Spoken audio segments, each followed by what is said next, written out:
bago ko ito patayin, itong sinalangan ko ng tubig. Dahil wala na ring tubig itong sinaing ko. Tukaw muna ako ng apoy dito. At nang main-in na itong kanin, patayin ko muna ito. Sisayang.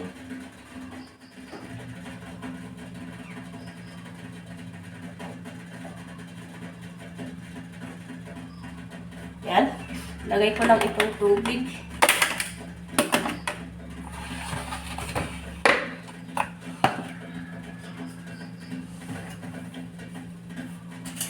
Ay, ang init. Saka ko po isasalang itong sabaw na natira kagabi. Ayos to kasi naglaga ako ng dahon ng malunggay. Nilagyan ko ng luya. Panahon na naman kasi ng sipon at saka ubo. Kahit nasabing nila na El Nino, pero pabago-bago ang panahon ba? Biglang ulan sa kalagitnaan ng matinding init. Kaya yung mga singaw ng lupa, nasasagap.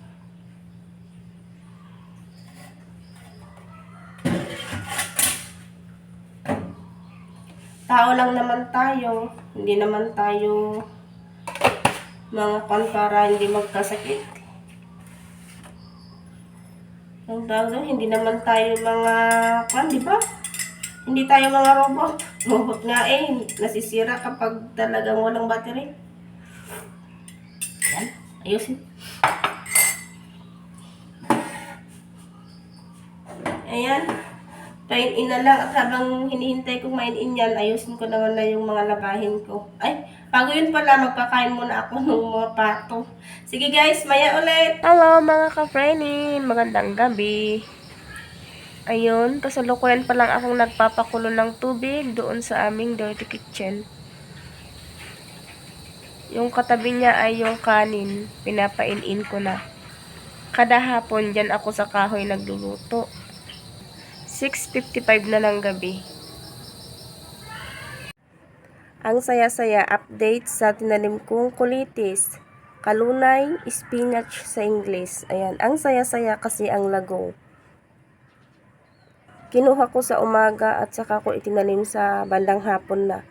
At ayan na ang lago-lago na nila.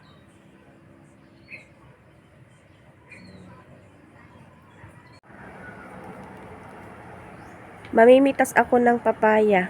Parang may nakita akong malapit ng mahinog o di kaya hinog na. Pwede na siguro to. Ayan pwede nang kunin niyang malaki. Yan.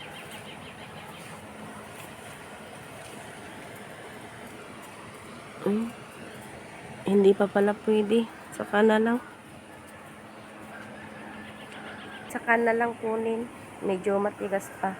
Kahit pa nag-iba yung kulay niya. Loto serie na naman ang person sa mga oras na ito at malapit ng mag-alas 6 ng umaga. Init na yung kawali syempre kaya nilagyan ko ng katamtamang mantika. Ako naman inayos yung apoy para hindi masunog yung lulutuin ko ba. Magprito pala ako ng saging na saba. Mabuti na lamang at naalala ko yung saging saba na pinahinog ng aking biyanan. Nakita ko kasi kanina habang hinuhugasan ko yung bigas na aking isasaing. Mabuti na lamang at nagpakita siya dahil kung hindi siguradong mabubulok na naman na ito bago namin maalala. Saktong-sakto dahil hindi ko na problemahin pa kung ano ang lulutuin kong ulam namin ngayong umaga. Ito pala yung bunga ng saging saba na pinagtatanggal namin na nasa harapan. Kahit kulang sa gulang ay kailangan na namin tanggalin at kunin dahil nga may gagawin sila. Dahil mainit na itong kawali at mantika kaya naman pinaglalagay ko na itong mga saba na aking ipiprito.